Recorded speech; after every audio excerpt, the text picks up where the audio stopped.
Imagine being a third-generation harvester on the New South Wales north coast. Your family's legacy lies in the forest. Your forebears managed them sustainably, fostering both wildlife and their livelihoods. Then overnight, you're told harvesting must stop, not based on evidence, but based on a political deal.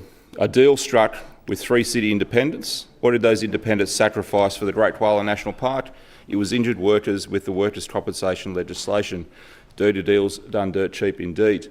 For thousands of forestry workers, that moment came on Father's Day. One contractor personally messaged me on Sunday with a photo of her husband with his grandkids asking, how does Poppy explain to them why he's sacking his dad and uncles on Father's Day? That is the true face of this government's announcement, not the gaslighting about tourism, which the 2021 Timber Inquiry found to be false. The Great Koala National Park isn't conservation, it's politics dressed up as environmentalism. The plan takes 176,000 hectares of state forest out of production, hitting supply chains and the housing market. Perhaps even more extraordinary is the government's plan to fund this experiment using carbon credits. Under their scheme, they intend to claim credits for forests that are already standing and already absorbing carbon. The problem, the Commonwealth Carbon Credits Carbon Farming Initiative Act 2011 is crystal clear. Carbon credits cannot be claimed for existing environment. They must come from new additional projects that reduce or store emissions beyond what would have occurred anyway.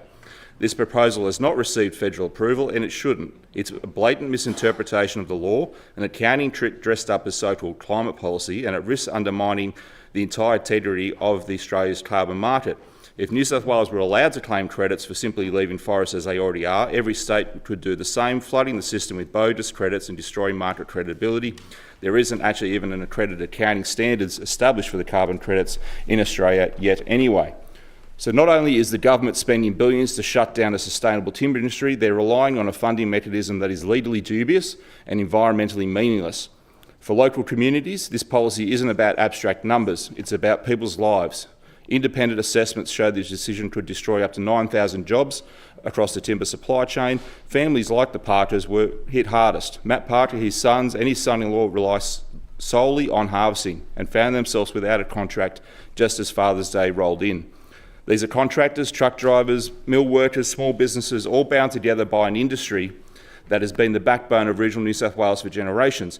With no consultation, no certainty and no genuine transition plan, thousands now face the prospect of moving away or giving up entirely. Where's the industry action plan? The panel is no longer employed and the plan is nowhere to be seen. Behind every figure is a family. A mill worker in Grafton, whose family has been in timber for 40 years, told me his son had just completed an apprenticeship at the mill, but both now face unemployment. The Parker family, spanning 3 generations, have seen their livelihoods erased overnight. These are not just numbers, they are lives, futures and communities. Just days after the announcement, Pentark,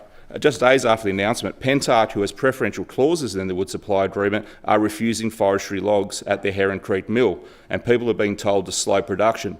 Slowing production doesn't pay bills. You can't sell machinery to pay bills because that machinery is now worthless. The industry slowly dies while the Minister for Forestry allows her industry action plan to be monstered by DQ and EPA.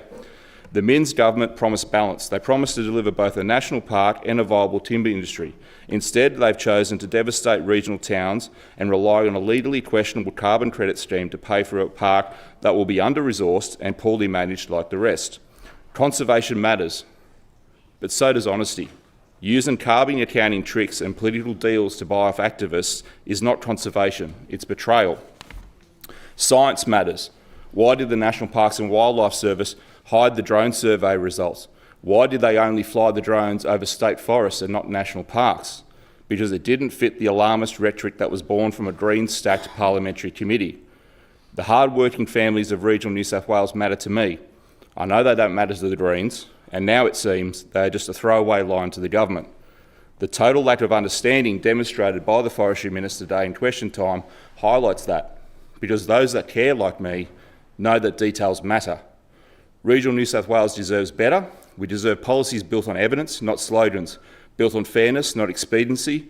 That's why I stand with the timber workers, their families and their towns. This fight is about more than timber. It's about the future of regional New South Wales.